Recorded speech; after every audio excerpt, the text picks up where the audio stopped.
Hello everyone, की for learning science में आपका स्वागत है। और आज इस वीडियो में हम पढ़ेंगे class 10th biology chapter number 5 life process, इससे रिलेटेड इंपॉर्टेंट एमसीक्यूज। और इस वीडियो में अगर आप देखें तो 15 नंबर से ये शुरू हो रहा है, क्योंकि मैंने इसके 14 तक के जो एमसीक्यूज है वो पहले ही इससे पहले वाले वीडियो में बता चुका हूँ। आप चाहें तो वो भी देख सकते हैं, लिंक आपको डिस्क्रिप्शन बॉक्स में मिल जाएगा।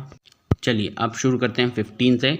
तो क्वेश्चन है, the oxygenated blood from the lungs is carried to the heart bye.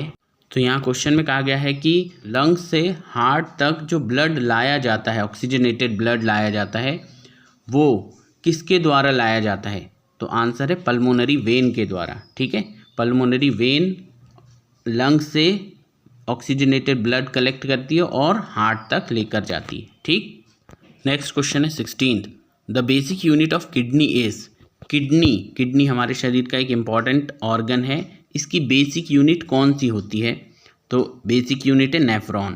Kidney sales को नेफ्रॉन्स कहा जाता है। ठीक, नेक्स्ट है 17th, which organ removes urea from the blood. यहाँ कह रहे हैं कि यूरिया एक वेस्ट प्रोडक्ट है जो हमारी बॉडी में वेरियस केमिकल रिएक्शन के दौरान बनता है। तो यूरिया कौन सा ऑर्गन है जो कि बाहर निकालता है शरीर से? तो वो निकालती है किडनी। किडनी जो है वो यूरिन के द्वारा, जो यूरिन है उसमें यूरिया निकल जाता है, तो किडनी इसका करेक्ट आंसर हो जाएगा। ठीक, नेक्स्ट क्वेश्चन है 18th, which of the following is not an excretory organ in human.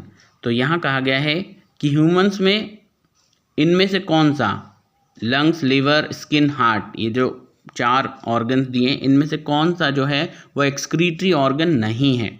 तो एक्सक्रीटरी ऑर्गन वो होते हैं जिसके द्वारा वेस्ट प्रोडक्ट को बाहर किया जाता है। हमारे शरीर में कई तरह के वेस्ट बनते हैं, जो वेस्ट मटेरियल होते हैं उनको बाहर निकालने के लिए जो ऑर्गन है वो एक्सक्रीटरी ऑर्गन है। अब यहाँ पर जो लिखा है हार्ट, डी में, वो करेक्ट आंसर है, क्योंकि हार्ट जो है वो वेस्ट निकालने के लिए नहीं बना है, बल्कि वो पंपिंग ऑर्गन है जो कि हमारे शरीर में वेरियस जो सब्सटेंस है उसको इधर से उधर ले जाने का काम करता है, ट्रांसपोर्टेशन का काम करता है। बाकी जो आप देख रहे हैं लंग्स, लिवर, स्किन, ये जो है एक्सक्रीटरी ऑर्गन है। ठीक, फिर नेक्स्ट है 19th one, in plants excretion occur mainly through. ये कह रहे हैं कि प्लांट्स में एक्सक्रीशन यानी वेस्ट प्रोडक्ट निकालने की प्रोसेस जो है वो मेनली किसके द्वारा होती है? तो यहाँ ये होती है स्टोमेटा के द्वारा। मेनली स्टोमेटा जो है वही एक्सक्रीटरी प्रोडक्ट को बाहर निकालने के लिए बना है। ठीक है, so A is the correct answer. फिर नेक्स्ट है 20th question, sweat contains. Sweat मतलब पसीना। पसीना क्या कंटेन करता है? Urea and salt, only water, only salt या ओनली यूरिया? तो आंसर है यूरिया एंड सॉल्ट। यूरिया भी कंटेन करता है, सॉल्ट भी कंटेन करता है। ठीक है, now we move to question number 21। और इससे पहले कि हम इससे स्टार्ट करें, इट्स रिक्वेस्ट कि आपने यदि अभी तक मेरे चैनल को सब्सक्राइब नहीं किया तो इसे सब्सक्राइब करें। यदि ये वीडियो पसंद आ रहा है तो इसे लाइक करें, शेयर करें। और नाउ अब हम चलते हैं 21st क्वेश्चन की तरफ। क्वेश्चन है, फोटोसिंथेसिस अकर इन। फोटोसिंथेसिस कहाँ होता है, किस जगह पर फोटोसिंथेसिस की प्रोसेस होती है? हमें पता है फोटोसिंथेसिस एक ऐसी प्रोसेस है जिसके द्वारा पौधे अपना फूड बनाते हैं, भोजन बनाते हैं सनलाइट की प्रेजेंस में। तो ये कहाँ पर होता है? ये होता है पत्तियों में, और पत्तियों में पाया जाता है क्लोरोप्लास्ट। इसीलिए जो भोजन बनाने की प्रक्रिया है फोटोसिंथेसिस, वो कहाँ पूरी होती है? क्लोरोप्लास्ट में। ठीक है, तो इसका करेक्ट आंसर है बी, क्लोरोप्लास्ट। ठीक है, नेक्स्ट क्वेश्चन है 22nd question, the raw materials for photosynthesis are. Photosynthesis process के लिए रॉ मटेरियल कौन कौन से होते हैं? तो फोटोसिंथेसिस के लिए हमने पढ़ रखा है कि एक तो सनलाइट की ज़रूरत होती है, वाटर की ज़रूरत होती है, कार्बन डाइऑक्साइड की ज़रूरत होती है और क्लोरोफिल। ये 4 चीज़ हम बताते हैं। तो अगर हम देखें तो वाटर और कार्बन डाइऑक्साइड, जो बी है वो इसका करेक्ट आंसर है, क्योंकि उसके अलावा आप देखेंगे ए में वाटर एंड नाइट्रोजन, तो नाइट्रोजन की तो ज़रूरत ही नहीं होती। सी में देखेंगे तो कार्बन डाइऑक्साइड एंड ऑक्सीजन, तो ऑक्सीजन की भी ज़रूरत नहीं होती। वाटर एंड ऑक्सीजन, तो यहाँ पर भी ऑक्सीजन आ रहा है। ऑक्सीजन रॉ मटेरियल नहीं होता, जो ऑक्सीजन है वो प्रोडक्ट है। ठीक है, तो इस तरह से इसका करेक्ट आंसर हो जाएगा वाटर एंड कार्बन डाइऑक्साइड।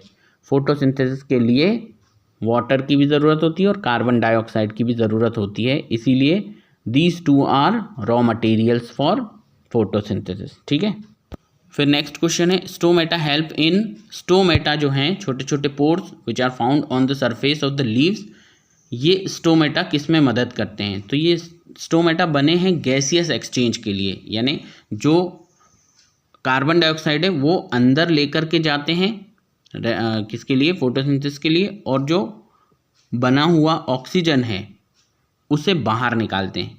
ठीक है, तो स्टोमेटा जो है वो गैसियस एक्सचेंज करते हैं। ठीक, तो इसका करेक्ट आंसर हो जाएगा सी, गैस एक्सचेंज।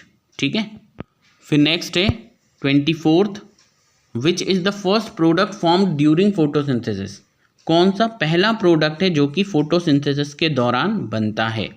तो आंसर है ग्लूकोज। जब फोटोसिंथेसिस की प्रोसेस होती है तो एक्चुअल में किस लिए हो रही है? ताकि वो ग्लूकोज बनाए, तो ग्लूकोज ही मुख्य प्रोडक्ट है, फर्स्ट प्रोडक्ट है जो कि फोटोसिंथेसिस के द्वारा बनाया जाता है। ठीक, फिर नेक्स्ट क्वेश्चन है 25th, which pigment is essential for photosynthesis? Photosynthesis के लिए कौन सा पिगमेंट है जो ज़रूरी है?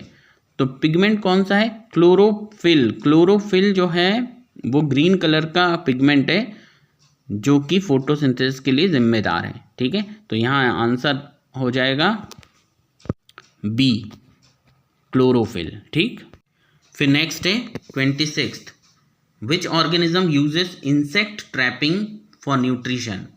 कौन सा ऑर्गेनिज्म है जो इंसेक्ट को ट्रैप करता है अपने भोजन के लिए, न्यूट्रिशन के लिए?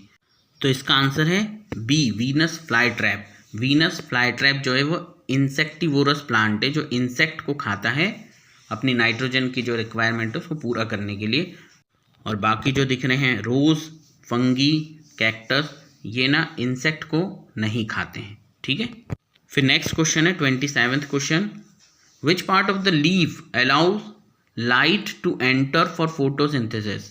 तो क्वेश्चन में कहा है कि पत्तियों का वो कौन सा भाग है, लीफ का कौन सा पार्ट है जो लाइट को एंटर करने देता है ताकि फोटोसिंथेसिस हो सके? तो आंसर जो सबसे अपर लेयर है एपिडर्मिस, वो लाइट को एंटर करने देती है, तो इसीलिए इसका आंसर आ जाएगा बी, एपिडर्मिस। ठीक है, एपिडर्मिस से होते हुए लाइट जो है वो एंटर कर जाती है अंदर और वहाँ पर फिर फोटोसिंथेसिस की प्रोसेस कंप्लीट होती है उस लाइट का यूज़ करके। फिर नेक्स्ट क्वेश्चन है 28, iodine test is used to detect? Iodine test किस चीज़ को डिटेक्ट करने के लिए किया जाता है, इसका यूज़ क्यों किया जाता है? आंसर है स्टार्च को डिटेक्ट करने के लिए। आयोडीन टेस्ट, आयोडीन को जब स्टार्च के ऊपर डाला जाता है तो ब्लू ब्लैक कलर आ जाता है, और अगर ऐसा होता है तो कंफर्म हो जाता है कि यस, इस सब्सटेंस में आयोडीन प्रेजेंट है। सो आयोडीन टेस्ट, आयोडीन की मदद से स्टार्च को टेस्ट किया जाता है। ठीक है, फिर नेक्स्ट क्वेश्चन है, plants manufacture food in the form of? Plant जो है वो फूड मैन्युफैक्चर करता है, फूड बनाता है, वो किस फॉर्म में बनाता है? प्लांट अपना फूड स्टार्च के फॉर्म में बनाता है। ठीक, तो इसका आंसर हो जाएगा बी, स्टार्च। क्लियर? और फिर इस वीडियो का सबसे last question 30th, which of these is not a mode of heterotrophic nutrition in plants? Question में कहा है कि इनमें से कौन सा प्लांट के न्यूट्रिशन में हेटेरोट्रॉफिक मोड नहीं है। ठीक, तो हेटेरोट्रॉफिक मोड किस में नहीं होता? जहाँ फोटोसिंथेसिस होता है, तो इसीलिए इसका आंसर आ जाएगा डी, फोटोसिंथेटिक।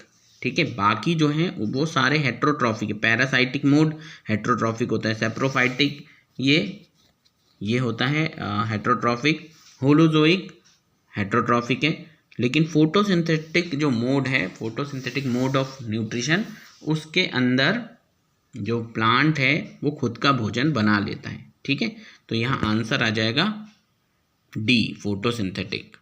इसके और भी MCQs हैं जो कि मैं नेक्स्ट वीडियो में अपलोड करूँगा 30 के आगे वाले, और होपफुली आपको ये वीडियो पसंद आया होगा। अगर पसंद आया तो इसे लाइक कीजिए, शेयर कीजिए एंड चैनल को सब्सक्राइब कीजिए, साथ ही बेल आइकन को प्रेस कीजिए ताकि मेरे आने वाले वीडियोज़ का नोटिफिकेशन आपको मिल जाए। And thank you very much for watching this video.